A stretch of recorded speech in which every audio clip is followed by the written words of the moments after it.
de ce sport qui est le sport mordant.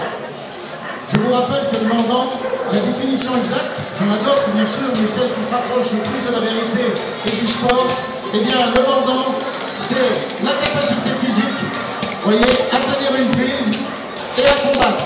Et bien sûr, à combattre sportivement, car vous voyez, le chien, il n'y a pas de problème.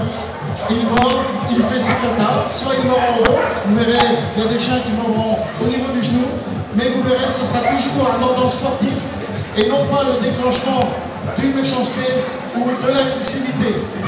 Et là, vous allez voir, pas de problème, vous allez voir que ce sont des chiens stables. Alors, là aussi, petite originalité, vous avez le maître et l'élève.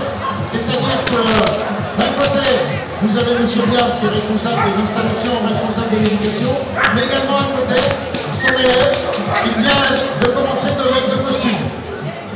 C'est-à-dire de pratiquer les activités mordantes dans leur revêtement qui est matricé, vous voyez. Pas de problème, le maître, l'élève et tous les deux, eh bien, dirigent cette démonstration de main de maître. Ah, vous voyez, pas de problème. Tout ça, c'est du sport, vous voyez. L'élève, il est content, il travaille sportivement. Voilà, et bien sûr, comme vous pouvez le constater, pour ceux qui font de la compétition en ring, eh bien, ce sont des chiens encore en cours de dressage, en cours d'éducation. Mais vous voyez, quand même, au niveau de la cessation, il n'y a pas de problème.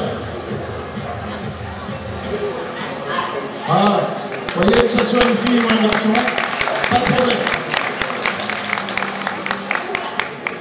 Alors maintenant, notre petite interviewette qui va effectuer une petite défense, je pense. Voilà. Alors les deux filles, en synchronisation, deux défenses humaines.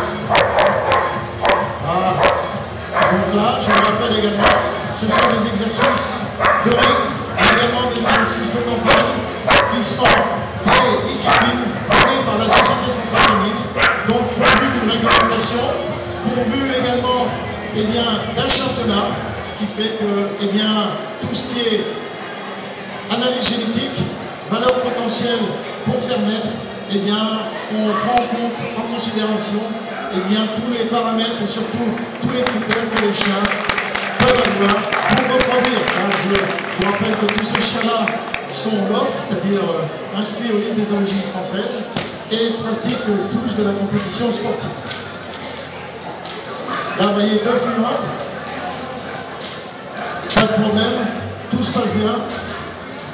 Et bien sûr, on reprend les laisses car les chiens sont encore en cours d'apprentissage. Et vous voyez, vous pouvez constater également les cessations. Et toujours dans la rapidité, vous voyez, ce qui honore ces élèves-là, qui nous font dire, bien dans le jargon, qui n'ont pas de main gauche, simplement des élèves volontaires et voulant absolument réussir. Maintenant, vous avez le revers de la médaille, c'est que quelquefois, ils préfèrent aller au complexe canin, c'est-à-dire travailler leur chien, que d'aller en maître ou en histoire géographie, mais c'est à nous de les pousser et de leur dire que l'importance dans un premier temps, c'est le bagage scolaire, et après la technicité, ils ont jusqu'à 60 ans, parce que je pense que maintenant, la retraite, ce sera plus de 60 ans, eh bien ils ont jusqu'à 60 ans pour acquérir, et je pense qu'en sortant de secondaire, eh bien ils ont plus de facilité que d'autres personnes. Voilà, alors là vous avez un autre exercice qu'on appelle la conduite de l'individu. Alors le chien doit être très vigilant, il doit conduire, et si jamais l'individu s'enfuit, eh bien sans commandement, il doit obligatoirement intercepter de manière à ce que le chien, que le maître cesse.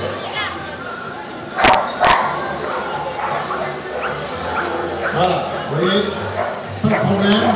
Et ça se croise, vous voyez, de manière à ce que vous pouvez constater que le chien, c'est du sport. Vous voyez qu'il veut même aller voir son copain pour discuter du plus gras avec lui. Vous voyez comme quoi tout est à base de sportivité. Et même si la tête n'est pas couverte, même si le pied n'est pas couvert, même si les mains ne sont pas couvertes, eh bien vous voyez le chien sportivement a des techniques de prise. Vous voyez là on vous montre justement en faisant 2 attaques, c'est-à-dire que, quels que soient les chiens, s'ils étaient méchants et agressifs, eh bien, vous ne pourriez pas faire ceci car ils se battraient ensemble. Car vous avez pu constater que le seul maître hiérarchique, eh bien, c'est son maître et non pas lui-même.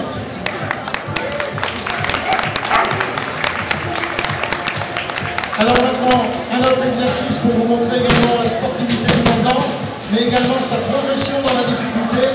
Eh bien, vous avez des attaches artificielles. Vous voyez? Là aussi, le chien, s'il avait peur, eh bien, il repartirait dans sa niche et ne resterait pas au contact avec l'individu. Alors, je vous rappelle que, concernant le bâton, ce n'est pas un élément de douleur, mais un élément acoustique. Vous voyez, c'est simplement pour vérifier eh bien, le courage. Un peu, vous pouvez faire la parallèle avec les sports de combat, où le karatéka ou le boxeur eh bien, s'entraîne sur un punching ball. Et bien là, le chien, par le biais de l'activité du bâton, eh bien, il s'entraîne à résister au coup. Donc, une preuve de courage, donc automatiquement une capacité éventuelle à pouvoir reproduire, car ce sont des chiens de travail et non pas des chiens de canapé.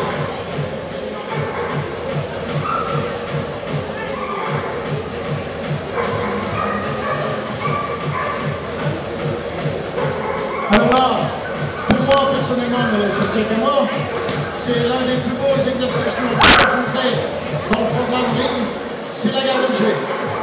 Alors la problématique, eh bien tout simplement, le chien doit garder son objet et doit intercepter l'individu au plus près. Car vous pouvez bien penser que dans tout ça, les humains ont mis des pénalités et plus le chien intercepte loin et plus il perd de points. Là, vous voyez, il a intercepté à 2 mètres, pour l'instant il a le maximum du passage. Car dans cet exercice, vous avez exactement 3 passages. Alors là, vous voyez, c'est le combat éternel entre l'instinct et l'intelligence de l'homme assistant qui va jouer de tous les subterfuges pour essayer de lui prendre son objet. Donc là, vous voyez, pas de problème. Le chien est attentif.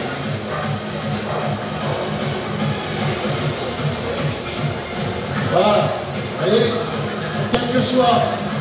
Voilà. Et bien sûr, hein, il faut savoir que ce chien-là a 1 an et demi. Hein. Je pense que ça mérite quelques applaudissements quand même.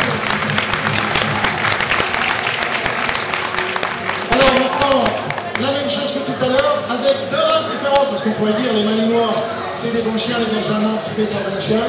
Et bien là, vous allez voir, les 2 races, eh bien, sont vraiment des vecteurs de la stabilité caractérielle, c'est-à-dire, eh bien, ils peuvent très bien travailler ensemble. C'est malheureux quand on voit les Wallons et les Flamands qui s'entraînent pas, et bien là, vous avez la Belgique et l'Allemagne qui s'entendent très bien.